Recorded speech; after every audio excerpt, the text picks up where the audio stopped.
Pakistan cricket में कप्तानी का सिस्टम हमेशा से शॉकिंग और एक सरप्राइजिंग किस्म का रहा है। हमें बिल्कुल मालूम नहीं होता कि हमारा जो करंट कप्तान है वो अगले कितने साल तक कप्तानी करेगा पाकिस्तान क्रिकेट टीम की। हमें यह भी मालूम नहीं होता कि आइंदा जो 5 साल आने वाले हैं उसमें हम कौन सा कप्तान तैयार कर रहे हैं जो पाकिस्तान को 5 साल बाद सर्व करेगा, और वो कितना अरसा करेगा सर्व ये भी हमें बिल्कुल मालूम नहीं होता। हमें यह भी मालूम नहीं होता कि हमारा कप्तान जो वो आखिर बनने कौन जा रहा है, उसका पीछे एक्सपीरियंस डोमेस्टिक क्रिकेट में कितना है, क्या उसने डोमेस्टिक क्रिकेट में कप्तानी की भी है या नहीं की। पाकिस्तान क्रिकेट में रीसेंट पास में इतनी ज्यादा एग्जांपल्स हैं कि एक कप्तान अगर बनाया जाता है तो उसको आउट ऑफ द वे जाकर बनाया जाता है, आउट ऑफ द बॉक्स जाकर बनाया जाता है। वो किसी सिस्टम से होकर एक कप्तानी करते हुए हमें दिखाई नहीं देता। उसको कप्तान इसलिए बनाया जाता है क्योंकि वो पॉपुलर ओपिनियन होता है या उसकी पीआर बहुत अच्छी होती है। सिस्टम के थ्रू एक जो कहते हैं ना एक मेरिट पर कप्तानी किसी को देना, उस तरह की हमें एग्जांपल कोई भी पीछे इन रीसेंट पास नजर नहीं आती। और यही सब आपको मैं इस वीडियो में कुछ एग्जांपल्स के साथ जो वो प्रूव करने लगा हूं। रिसेंट जो हुआ है शाहीन अफरीदी बाबर आजम का, वो भी इसका मैं इस वीडियो में जिक्र करूंगा। मिसबाह उल हक का आपको पता है ग्रेट कैप्टन, टेस्ट में पाकिस्तान को एक रिकॉर्ड किस्म की उनकी जो है वो परफॉर्मेंस रही है एज ए कैप्टन पाकिस्तान के लिए। पाकिस्तान को जो है वो नंबर 1 टेस्ट क्रिकेट में बनाया, लेकिन उनको जो है वो कप्तानी एक तरह से देने की नीयत नहीं थी पाकिस्तान क्रिकेट बोर्ड की। वो तो 2010 में स्पॉट फिक्सिंग का जो है स्कैंडल हो गया और सलमान बट को जो है वो कन्विक्ट कर दिया गया, बैन कर दिया गया। तो उसके बाद देखा गया कि भाई आखिर कप्तान जो है वो बनाना किसे चाहिए, तो मिसबाह उल हक नजर आए। मिसबाह उल हक जिन्होंने डोमेस्टिक में तो कप्तानी की लेकिन इंटरनेशनल क्रिकेट में उनकी कोई जगह जो है वो सीमेंटेड उस टाइम तक नहीं थी, और तकरीबन 2.5 साल उनको हो गए थे, वो अपनी जगह अभी स्टैब्लिश कर रहे थे, लेकिन उनको कप्तान बना दिया गया। और ये एक ऑल ऑफ द सडन जो है वो डिसीजन हुआ था। और आगे आए, मिसबाह उल हक को रिप्लेसमेंट करना था 2015 में, और कोई हमें कप्तान चाहिए था कि यार आखिर किसको कप्तान बनाए जो मिसबाह उल हक की लेगेसी को जो है वो फॉरवर्ड करे, क्योंकि पाकिस्तान क्रिकेट टीम अच्छे एक कप्तान ने सर्व करके उनको जो है वो मिला हुआ था। तो कोई भी पाकिस्तान क्रिकेट टीम को नहीं मिला। कौन नजर आया? अजहर अली। अजहर अली को बनाए किस तरह कप्तान?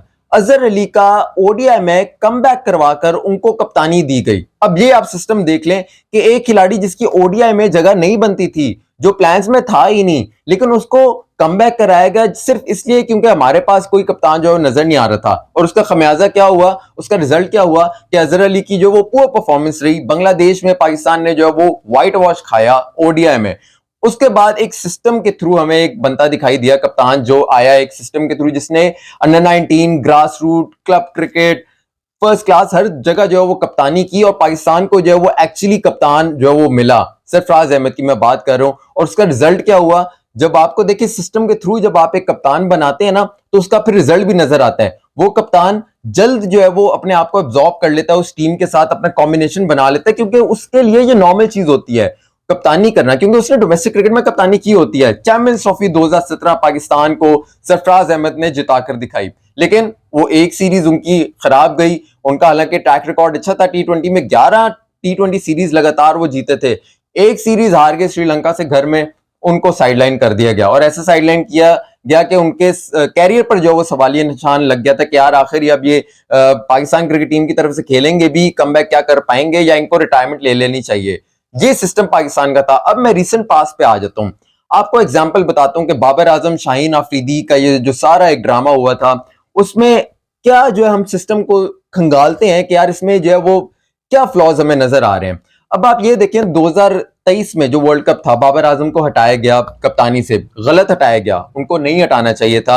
अव्वल तो उनको बनाना कप्तान ये गलती थी क्योंकि उनकी डोमेस्टिक क्रिकेट में इस तरह की कोई कप्तानी का कोई एक्सपीरियंस नहीं है। उनको परफॉर्मेंस की बुनियाद पर बनाया गया कप्तान, क्योंकि हमें जो उस टाइम कोई नजर नहीं आ रहा था। उनको खैर हटाया गया, वो भी गलत हटाया गया क्योंकि उनकी एक्चुअली व्हाइट बॉल में परफॉर्मेंस अच्छी थी as a captain in comparison to red ball. Red ball में घर में जो है व्हाइट वॉश खाया हुआ था, घर में सीरीज बाबर आजम ने हारी थी। लेकिन आप ये सिस्टम देखें कि जो पीसीबी था अंडर ज़का अशरफ, उसने बाबर आजम को ये ऑफर की कि यार आपकी रेड बॉल में आपको कप्तान हम बनाए रखते हैं, आप व्हाइट बॉल में जो है ना वो अपनी कप्तानी जो वो छोड़ दें, हम नया व्हाइट बॉल का कप्तान बनाना चाहते हैं। अब आप ये देखें कि एक कैप्टन ने जिसने व्हाइट बॉल में अच्छी परफॉर्मेंस दी है एज ए कैप्टन, और रेड बॉल में उसकी परफॉर्मेंस अच्छी नहीं है, लेकिन रेड बॉल की उसकी जो है वो ऑफर उसको हो रही है कप्तानी की, व्हाइट बॉल से उससे कह रहे हैं जी आप हट जाएं। खैर उसने क्या कहा, जी आप व्हाइट बॉल भी क्या आप बात कर रहे हैं, रेड बॉल की भी क्या बात कर रहे हैं, मैं तीनों से ही जो है वो इस्तीफा देता हूं।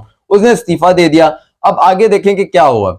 अब आप इस सिस्टम को नोट करें, उस टाइम बाबर आजम का टेस्ट में जो वाइस कैप्टन था वो मोहम्मद रिजवान थे। व्हाइट बॉल में बाबर आजम के वाइस कैप्टन थे शादाब खान। लेकिन शादाब खान और मोहम्मद रिजवान का एक भी जिक्र नहीं आया कप्तानी में। कोई जिक्र नहीं आया कि यार इनको क्या कप्तानी के लिए कंसिडर करना चाहिए या नहीं करना चाहिए। इनका जिक्र तक नहीं हुआ। जो मीटिंग भी एक्चुअली पीसीबी की होती थी उनमें भी जिक्र नहीं हुआ। लेकिन जिक्र किसका हुआ? शाहीन आफरीदी का। क्यों? क्योंकि उन्होंने जो वो पीएसएल 2 बार जिताए हुए थे। अच्छा, जिक्र किसका हुआ? शान मसूद का। क्यों? क्योंकि उनकी थोड़ी सी एक अच्छी किस्म की उनकी एक रेपो बनी है पीसीबी के आसपास और उनको कप्तानी की जॉब ऑफर कर दी गई। और ये भी सुनने में आता है कि बाबर आजम अभी उन्होंने रिजाइन किया ही नहीं था कि शान मसूद को पहले ही जो है वो लाहौर पीसीबी के हेडक्वार्टर बुला लिया गया था कि जी आप आ जाएं, आपका जो है वो टांका जो हम जोड़ने लगे हैं, बस बाबर आजम एक रस्मी सी कार्रवाई करेंगे और बाबर आजम को हम हटा देंगे, आप जो है वो तैयार हैं कप्तानी के लिए। ऐसे ही हुआ। शान मसूद को कप्तान बना दिया गया, शाहीन आफरीदी को कप्तान बना दिया गया। कोई रिजवान का या शादाब खान का जिक्र तक नहीं हुआ। और आगे आए, अब आप ये देखें एक्सप्लॉइट किस तरह से हो रही है। शाहीन आफरीदी जिसने एक पीएसएल जिसका बुरा गया, जिसका एक दौरा न्यूजीलैंड का जो था वो बुरा गया एज ए कैप्टन, उसको इतनी बुरी तरह कप्तानी से हटाया कि उसके अब आइंदा वो सोचेगा भी नहीं कि भाई मुझे कप्तान बनाया जाए। इतनी कम उम्र में अगर आप किसी एक खिलाड़ी को कैप्टनसी देते हो और एक कंट्रोवर्शियल तरीके से देते हो और फिर आप जो है उसको हटा भी देते हो विदाउट एनी रीजन, मतलब कि वो पूछता है कि यार मुझे आप हटा क्यों रहे हो, आप अगर उसका कॉन्फिडेंस शैटर नहीं करोगे तो आप क्या करोगे? वो तो अब कानों को हाथ लगाएगा आइंदा के भाई मुझे अगर कप्तानी ऑफर भी होती है तो अल्लाह माफ, मैं कभी कप्तानी जो कबूल नहीं करूंगा। क्योंकि कप्तानी में तो आप पाकिस्तान के लिए ऑनर, प्राइड की बात ये किसी भी खिलाड़ी के लिए होती है, लेकिन ये तो एक तरह से जलालत होती है किसी भी खिलाड़ी को जिस तरह से पीसीबी ट्रीट करता है।